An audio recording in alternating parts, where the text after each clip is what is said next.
Most surviving Roman temples were built between the 1st century BC and the 3rd century AD. They are found in Rome and throughout the Roman Empire. A Roman temple could be dedicated to a god or goddess, or an emperor, or members of the imperial family. We will be looking at a typical Roman temple. Our typical temple is made up of characteristics found in many, but not all, Roman temples. A typical Roman temple sits on a high rectangular base or podium. There is a flight of steps at the front on one of the shorter sides.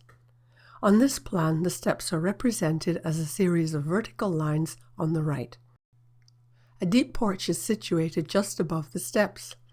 Behind the porch there is a cella, that is, a room that extends to the back. On this plan, thick black lines represent the outer walls of the cella.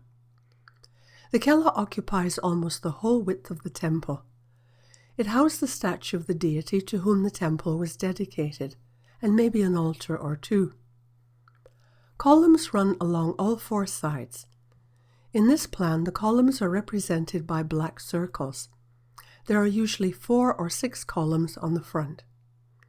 Some of the columns are freestanding, others are not. The freestanding columns in this plan comprise 4 at the front and 2 columns immediately behind the front corner columns. The rest of the columns are attached to the wall of the cella. These are sometimes called engaged columns. When all the columns are freestanding, the arrangement is called peripteral. But when some of the columns are freestanding and others are attached to a wall, this arrangement is called pseudo-peripteral.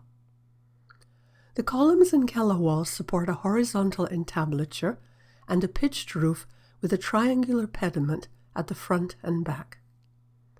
The columns attached to the cella wall are more decorative than supporting.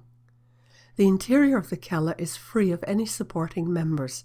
Roman architects aimed for spacious interiors. A typical Roman temple might look at first glance like a typical Greek temple in 2 ways. First, in both Roman and Greek temples, columns support a continuous horizontal entablature, as in this Roman temple and in this Greek one. So both have trabeated construction, that is, one in which horizontals are supported by verticals. The columns and entablature support a pitched roof. Second, a typical Roman temple like this one looks like a Greek temple when the columns are the same orders as those found in Greek temples.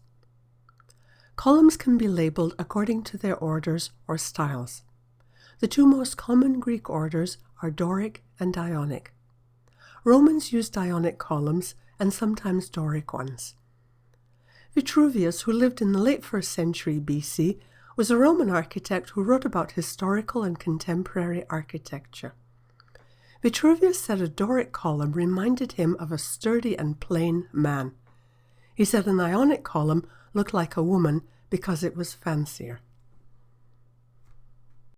But Romans liked variety in everything, so they also used other orders, like the Corinthian column, for example. The Greeks had used Corinthian columns, but the Romans loved them a lot. Corinthian columns are decorative like Ionic, but more so.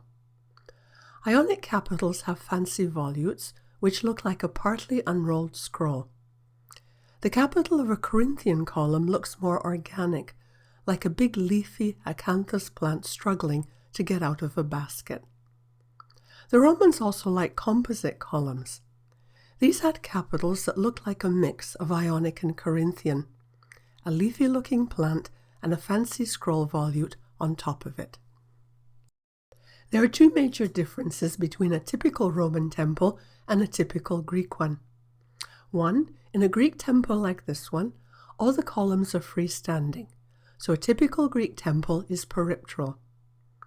In a typical Roman temple, by contrast, the columns are pseudo-peripteral, that is, some are freestanding, others are attached to the cella wall.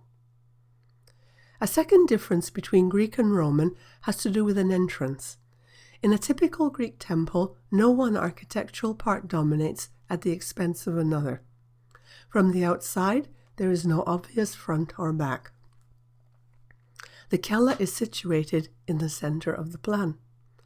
A typical Roman temple, by contrast, has an emphatic entrance consisting of a flight of steps which lead to a deep porch which leads to the cella at the back.